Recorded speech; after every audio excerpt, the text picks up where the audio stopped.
Previously in Haymond, you saw the unveiling of the city and what you had to expect. But now, after much preparation, the first line is open. So, today, welcome on board Haymond's first national rail line.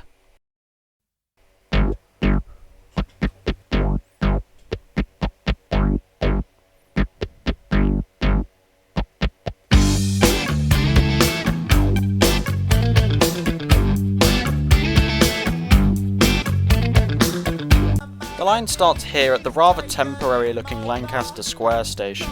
It's a bit temporary at the moment, but it should see like a more large upgrade when it becomes a more complex station when the eventual Lancaster line turns up. This will be part of the Haymond Underground, and when it does come, the station will be a lot bigger and hopefully busier. That's not to say it isn't busy, there are lots of passengers going in and out of this place. Usually the trains are completely full out of here, which is insane. This really demonstrates how many people are on this line compared to, say, the lines in Manly, which can actually be empty at times. This one is heaving. And this isn't even the busiest train, they'll be much busier than this. Despite being temporary, the station is fully equipped and does have a decently large concourse with plenty of information, as well as no ticket barriers actually. But it does have a ticket machine, 2 of them.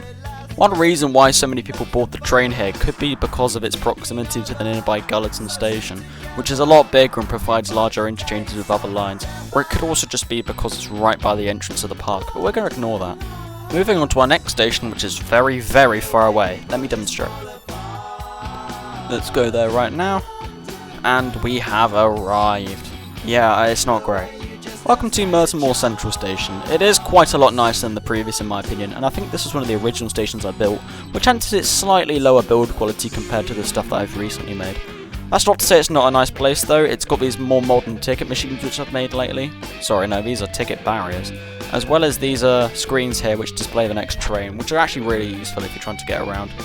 This station, however, isn't just a station for the National Rail opening here.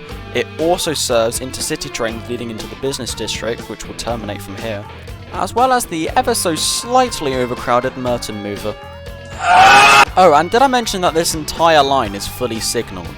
As you can see here, there are signals which are green by nature, but when a train goes through them, as you should see in any second now, they do change aspect. Have a quick watch.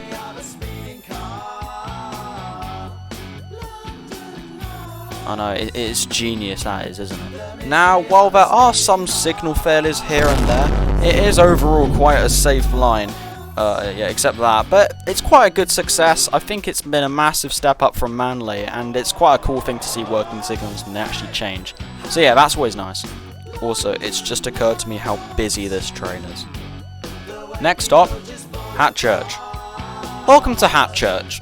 Now, this station has changed quite a lot, and it's quite a modern station, but its footbridge still retains its old design, as well as the platforms down below, which are still the same old platforms that were there before, despite the more modern footbridge and station entrance, but I do quite like the contrast between the two. Now, despite the station's reasonable size, there only really are just a few exits at this station. I mean, a couple of people will get off here, but other than that, no one boards the trains here, no one actually gets on, it's mainly just people exiting. Strange, because it does have quite good proximity to the city centre, as you can see here. Upon leaving the station, the trains then snake up the Ashbury incline just here, before travelling over the viaduct to Connor Cross over here.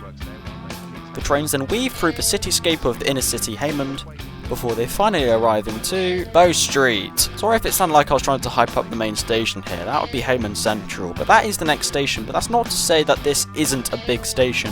This actually works as a supplement station for Haymond Central. It's quite close to the city centre, there's actually quite a lot around here, but it's not got the hustle and bustle of Haymond Central. Therefore you can actually more easily and quickly get off here while still having the same access to the city centre. It's pretty good actually. Overall it's actually quite a nice place. And finally, Haymond Central.